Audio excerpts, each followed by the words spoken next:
નમસ્કાર, દૂરદર્શન સમાચારમાં આપનું સ્વાગત છે। શરૂઆત કરીએ મુખ્ય સમાચારથી। કેન્દ્રીય નાણામંત્રીની અધ્યક્ષતામાં આજે યોજાશે જીએસટી કાઉન્સિલની 17મી બેઠક। રાજ્યો તથા કેન્દ્રશાસિત પ્રદેશોના નાણામંત્રીઓ લેશે આ બેઠકમાં ભાગ। લોટરી પર ટેક્સના દર તથા એન્ટી પ્રોફિટિયરિંગ કાયદાઓ પર ચર્ચા થવાની શક્યતા।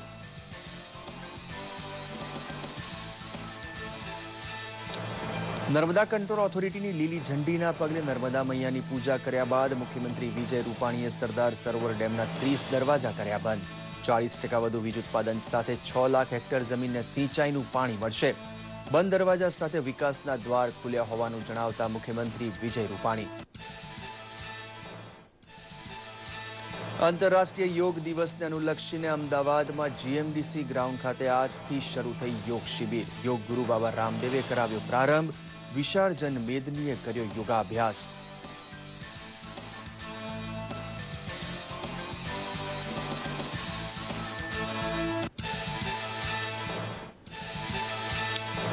લંડનના ઓવલ ખાતે ચેમ્પિયન્સ ટ્રોફીની ફાઇનલમાં કટ્ટર હરીફ ભારત અને પાકિસ્તાન વચ્ચે આજે ખરાખરીનો જંગ। લંડનમાં જ હોકી સ્પર્ધાની લીગ મેચમાં પણ બંને વચ્ચે થશે મુકાબલો।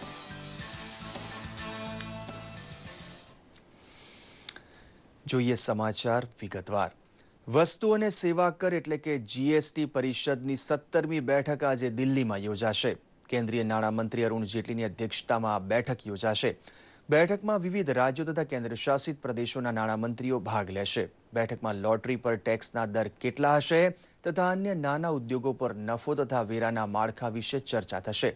આ બેઠકમાં ઈ-વે બિલના નિયમોને મંજૂરી મળશે એવું માનવામાં આવે છે। એન્ટી પ્રોફિટિયરિંગ કાયદાઓ શા માટે લાગુ કરવા જોઈએ તે સહિતના મુદ્દાઓ પર ચર્ચા થવાની સંભાવના છે।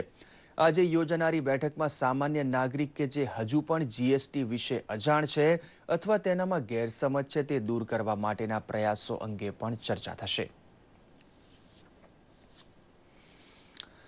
પ્રધાનમંત્રી નરેન્દ્ર મોદીએ ગઈકાલે કોચી ખાતે મેટ્રો સેવાનું ઉદ્ઘાટન કર્યું હતું। પ્રધાનમંત્રી મોદી, કેરળના મુખ્યમંત્રી પિનારાઈ વિજયન અને કેન્દ્રીય મંત્રી વેંકૈયા નાયડુ સહિતના મહાનુભાવો મેટ્રો ટ્રેનમાં સફર પણ કરી હતી। કોચી મેટ્રોની ખાસિયત છે કે તેનો એક મહત્વનો ભાગ સૌર ઉર્જા સંચાલિત છે। 14 કિલોમીટર સુધીના મેટ્રો રૂટ પર 11 સ્ટેશન છે। 3 કોચ સાથેની આ ટ્રેનમાં 136 લોકોની બેસવાની વ્યવસ્થા છે। મેટ્રોમાં એક સાથે 975 લોકો પ્રવાસ કરી શકશે। કેરળ અને કેન્દ્ર સરકારનું આ સંયુક્ત સાહસ છે। પ્રધાનમંત્રી મોદીએ ઉદ્ઘાટન સમારંભને સંબોધતા જણાવ્યું હતું કે કોચી મેટ્રોની રાહે મેક ઇન ઇન્ડિયા વિઝન સાકાર થયું છે।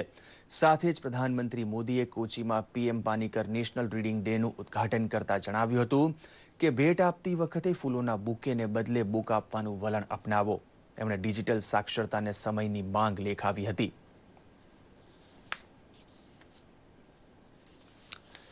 નર્મદા કંટ્રોલ ઓથોરિટીની લીલી ઝંડી મળ્યા બાદ મુખ્યમંત્રી વિજયભાઈ રૂપાણીએ ગઈકાલે કેવડિયા કોલોની પહોંચીને નર્મદા મૈયાની પૂજા અર્ચના કરીને નર્મદા બંધના તમામ 30 દરવાજા બંધ કર્યા હતા।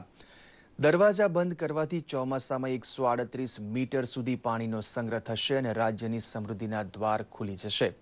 નર્મદા સરોવરમાં પાણી સંગ્રહ થતા વીજ ઉત્પાદનના પણ 40%નો વધારો થશે। તે સાથે જ 6 લાખ હેક્ટર જમીનને સિંચાઈનું પાણી મળશે। મુખ્યમંત્રી પ્રધાનમંત્રી નરેન્દ્ર મોદીનો આભાર માનતા જણાવ્યું હતું કે સરદાર પટેલના સ્વપ્નને સાકાર કરવામાં રાજ્યને સફળતા મળી છે। સરદાર વલ્લભભાઈ પટેલે 1946માં આ એક સ્વપ્ન જોયું હતું અને આજે આપણા વડાપ્રધાન નરેન્દ્રભાઈ મોદીએ આપણું સ્વપ્ન પૂરું કરાવ્યું છે। સરદાર સરોવર ડેમનું સંપૂર્ણ કામ એટલે કે દરવાજા સંપૂર્ણ લાગી જાય,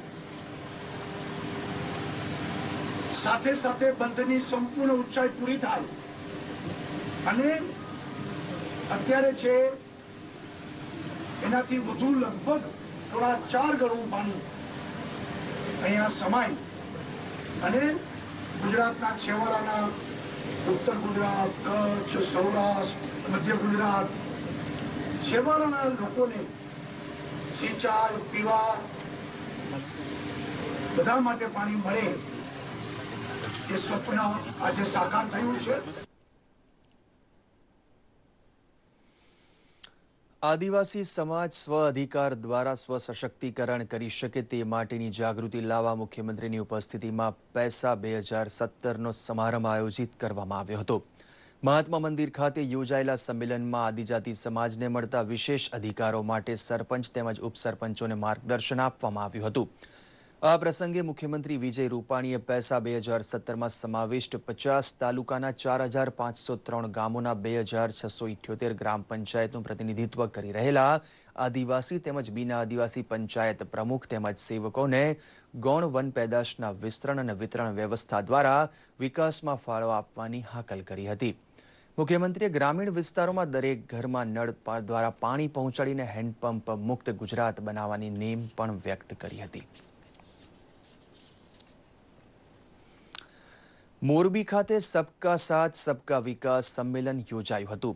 કેન્દ્રીય આરોગ્ય મંત્રી જેપી નડ્ડાએ આ સમયે ખેડૂતોને સંબોધન કરતા જણાવ્યું હતું કે નર્મદા ડેમના દરવાજા બંધ કરવાની મંજૂરી મળવાથી હવે ડેમમાં વધુ પાણી ભરાશે અને સૌરાષ્ટ્રના લોકોને લાભ મળશે.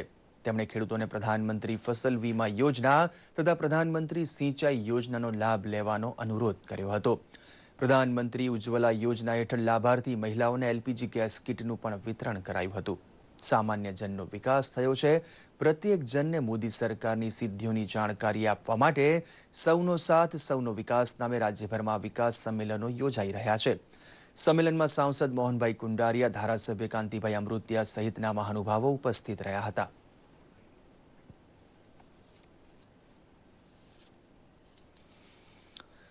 કેન્દ્રના આદિજાતિ મંત્રી જશવંતસિંહ ભાભોરની ઉપસ્થિતિમાં છોટાઉદેપુરના પાવી જેતપુર ખાતે સૌનો સાથ સૌનો વિકાસ કાર્યક્રમ આયોજિત કરવામાં આવ્યો હતો.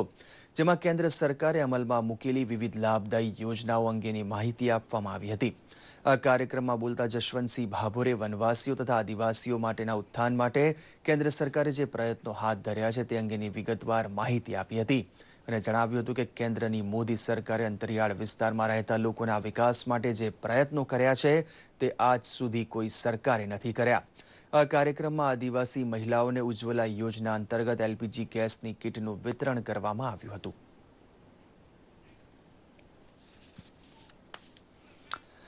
આગામી 21મી જૂનના રોજ યોજાનારા વિશ્વ યોગ દિન નિમિત્તે અમદાવાદના જીએમડીસી ગ્રાઉન્ડમાં ભવ્ય કાર્યક્રમ યોજાવાનો છે.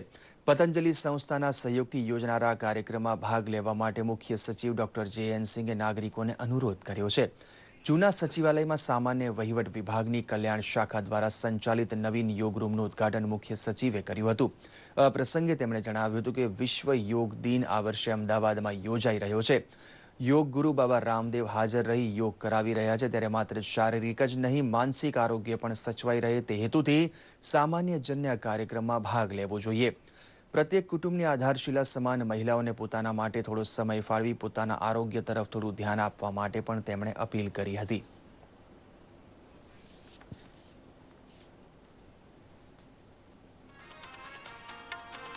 ये गुजरात यूनिवर्सिटी का जीएमडीसी का जो ग्राउंड है, यहाँ से लेकर के 5 ग्राउंड होंगे. यहाँ इन सब पर एक लोकेशन पर सर्वाधिक योग करने का और मल्टी लोकेशंस पर एक साथ सर्वाधिक योग करने का Guinness book of world record में विश्व कीर्तिमान बन रहा है.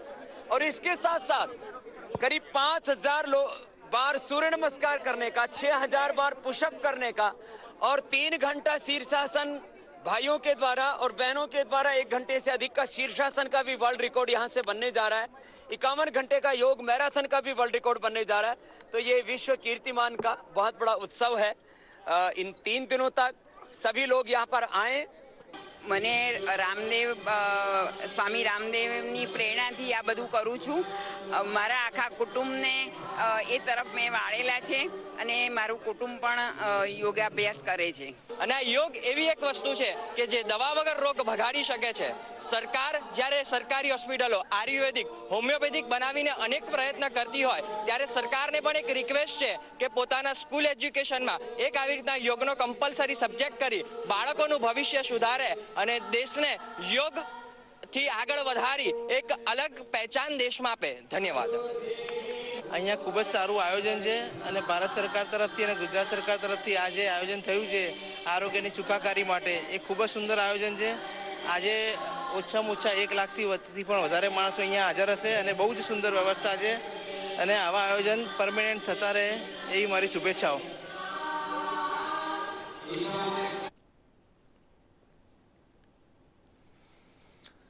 રાજ્યમાં 25 જૂને નીકળનારી 140મી રથયાત્રા શાંતિપૂર્ણ રીતે સંપન્ન થાય તે માટે ગૃહ રાજ્યમંત્રી પ્રદીપસિંહ જાડેજાએ કાયદો અને વ્યવસ્થાની સર્વગ્રાહી સમીક્ષા કરી હતી.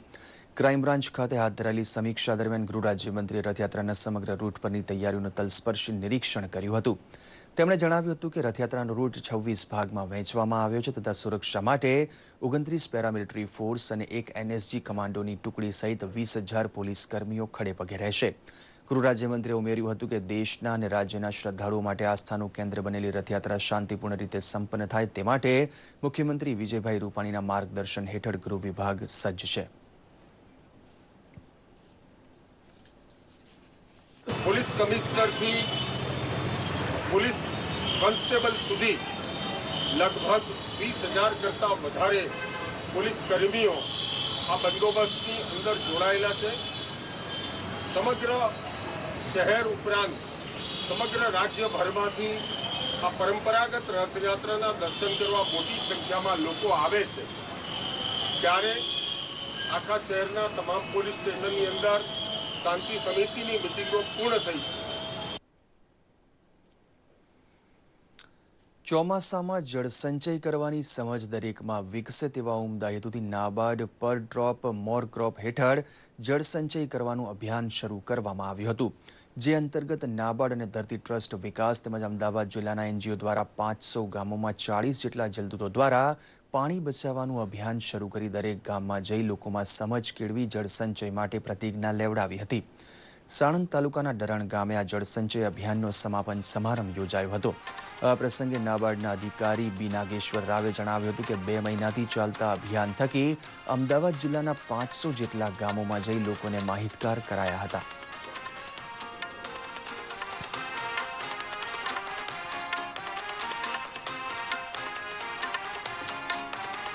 गांव का पानी गांव में, खेती का पानी खेती में रहना चाहिए और इसके इस्तेमाल करके गांव में जो खेती हो रहे है उसका आगे बढ़ावा देने के लिए सब लोगों का सहयोगी बहुत जरूरत है.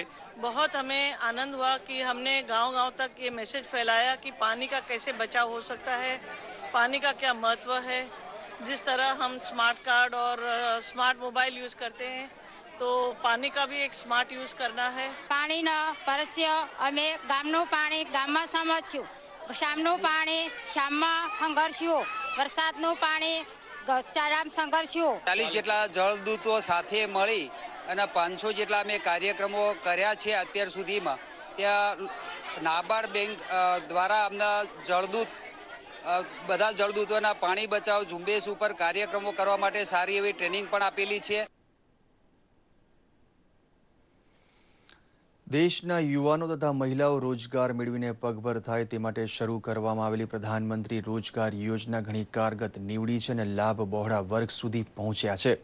પંચમહાલ જિલ્લામાં યોજના હેઠળ મહિલાઓને બેંક ઓફ બરોડા દ્વારા પ્રધાનમંત્રી યોજના હેઠળ લોન મેળવીને સ્વરોજગાર પ્રાપ્ત કર્યો છે. પંચમહાલ જિલ્લાની બેંક ઓફ બરોડાના રિજનલ મેનેજર વિવેક શુક્લાએ જણાવ્યું હતું કે વર્ષ 2016-17માં બેંકે જિલ્લામાં કુલ 42 કરોડ રૂપિયાનું ધિરાણ વિવિધ યોજનાઓ હેઠળ આપ્યું હતું. આ પ્રકારના ધિરાણથી પંચમહાલ જિલ્લાની બહેનો સીવણ અને કમ્પ્યુટર દ્વારા રોજગારી મેળવી રહી છે. તો જિલ્લાના દેલોલ ગામના શીતલબેન રાઠોડે બાયોકોલ બનાવવાનું કારખાનું શરૂ કર્યું છે. તેમણે 25 લાખની લોન લીધી હતી. તેમાં તેમને બેંક તરફથી 35% સબસિડી મળી હતી. આજે તેઓ મહિને 40,000 થી 45,000 રૂપિયાની કમાણી કરે છે. તેમજ કારખાનામાં કામ કરતા કારીગરોને પણ 5-5 હજારની રકમ ચૂકવે છે. ગોધરા શાખામાં અરજી કરી ત્યાંથી મને 25 લાખની લોન મળી, 35% સબસિડી છે. એ પૈસા મેં આ મશીનરી લાવવામાં उपयोग करें. सरकार ने विभिन्न योजनाएं लागू करी हैं. उन योजनाओं को शाखा स्तर पर या ग्रामीण स्तर पर या बैंक ऑफ बड़ौदा ने इम्प्लीमेंट करने का सराहनीय कार्य किया है. ભારત સરકારે નવસારી સ્થિત ઉદવાડાના વડા ખુરશેદજી દસ્તુરને માઇનોરિટી કમિશનના સભ્ય તરીકે નિયુક્ત કર્યા છે. ગુજરાતમાંથી પ્રથમ વખત માઇનોરિટી કમિશનમાં પારસી વ્યક્તિની નિમણૂક થતા પારસી સમાજમાં આનંદની લાગણી છવાઈ ગઈ હતી. નવનિયુક્ત ખુરશેદજી દસ્તુરનો સન્માન સમારંભ યોજાયો હતો. આ પ્રસંગે ખુરશેદજી દસ્તુરે કહ્યું હતું કે માત્ર એક જ કમ્યુનિટી નહીં પરંતુ સમગ્ર માઇનોરિટી સમાજના લોકોના પ્રશ્નોનો ઉકેલ લાવવાના તેઓ પ્રયત્ન કરશે. ઉલ્લેખનીય છે કે ખુરશેદજી દસ્તુર પારસી સમાજના વડા તરીકે પણ કાર્યરત છે.